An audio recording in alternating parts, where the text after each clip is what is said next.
So programmers use databases as a tool to store and organize our persistent data within tables. This means that your data is stored on non-volatile medians, such as a hard drive. And even when the computer is off, the data is still intact. And as programmers, our programs utilize databases for scenarios such as storing user information from web forms, looking up inventory, or updating information that websites display. But how do we actually interact with our database? Or what do we use to read, store, delete, and update our data within these database tables? Well, the answer is that we use a special type of database language, which interacts directly with our database tables. Its name is Structured Query Language, or what I refer to it as SQL. Now, SQL, or SQL, isn't a programming language, but instead, it's a language that provides a standard set of commands to retrieve and manipulate data from a variety of database management systems. For the purpose of CS50, we'll go over 4 basic commands: select, insert, update, and delete. Furthermore, we'll utilize a database web interface called phpMyAdmin, which is installed on the appliance to write out SQL statements. So to help you remember these commands, I've brought some cupcakes in a cupboard to assist with our scenarios. Say you have a cupcakes database where you store all information about your cupcakes. Now, databases can contain many tables, and the tables themselves can contain many columns.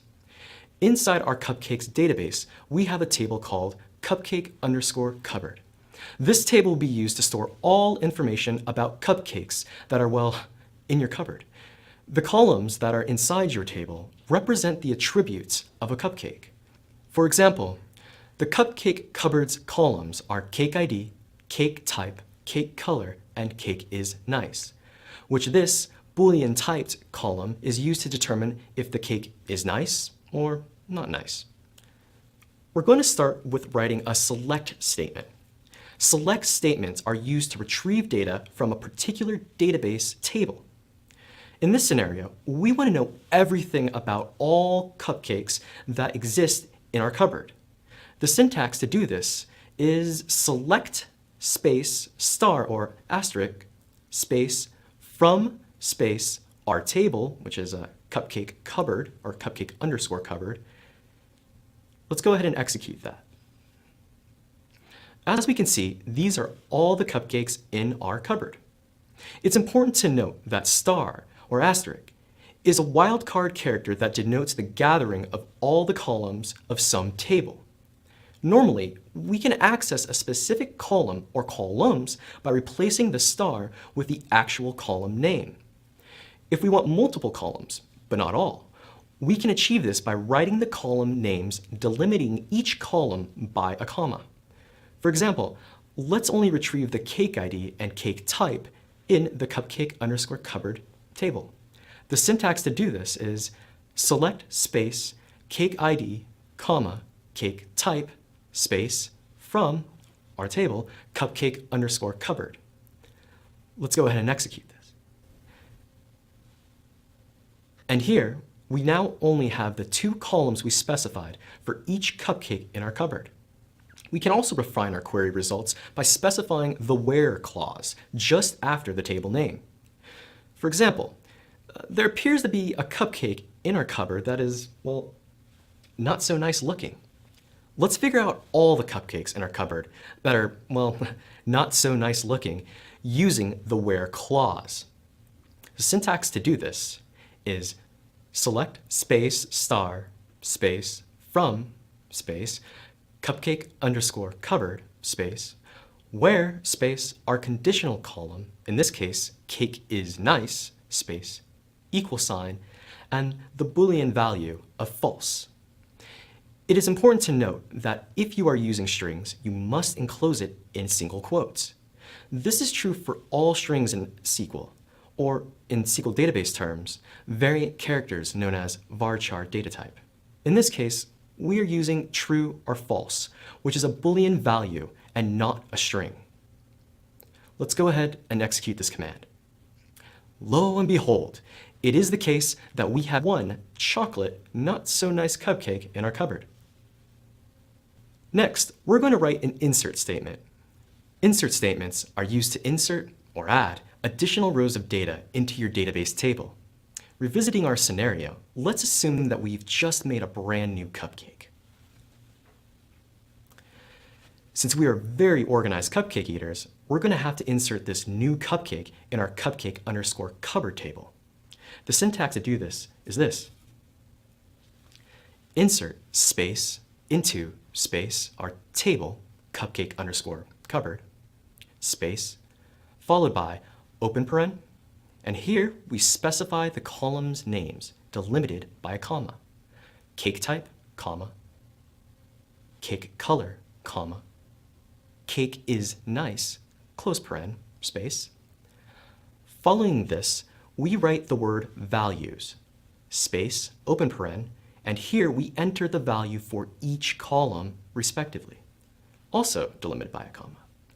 Single quote, because these are all varchar values, we'll surround them in single quotes. Peanut butter, single quote, comma, single quote, light brown, single quote, comma, true. Now, it's important to give each row a unique number to identify itself.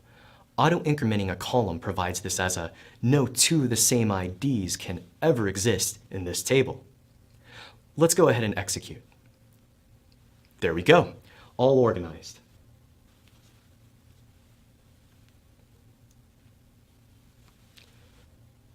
The next SQL statement that we will write is an update statement. The update statement can be used to modify data within a column for any existing row in your database table. Early in our scenario, using a select statement, we identified a cupcake within our cupcake cupboards table whose cake is nice value was false. But let's assume while our peanut butter cupcake was in the oven, we made our not so nice cupcake very nice. Being so exceptionally organized, we want our cupcake to reflect this value in our cupcake_cupboard table. Therefore, let's update our chocolate cupcake in the database to reflect this. The syntax is update space our table cupcake_cupboard space the word set space the column that we wish to change, cake is nice, equal sign. Then here we place our new value, true, space. Now, because we don't want to update all rows with this value, we want to provide a where clause that will pinpoint us to the exact row that we want to modify.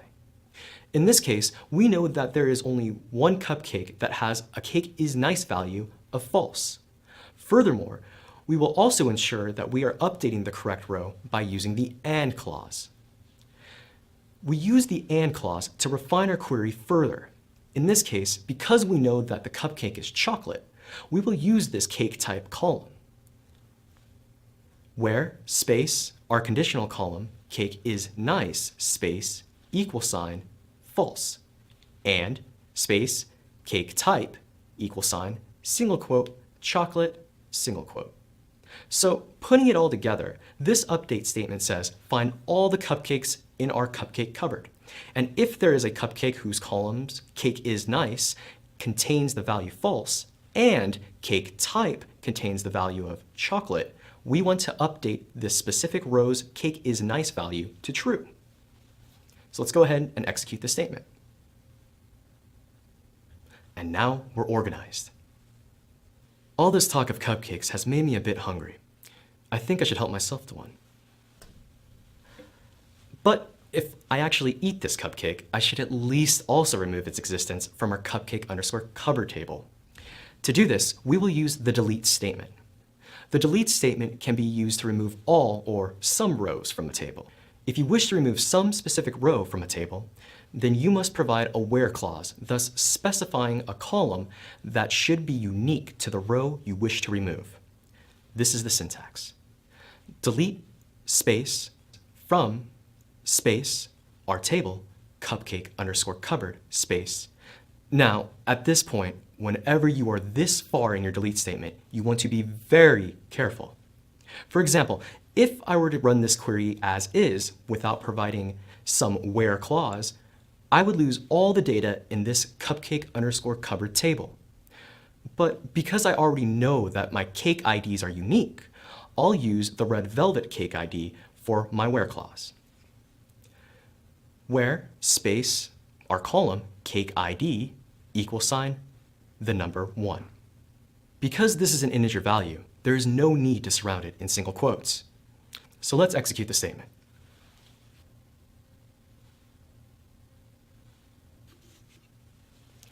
Well, now that we've wiped the existence of this cupcake from our cupcake_covered table, we only have one thing left. Make it disappear. I'm Christopher Bartholomew. This is CS50.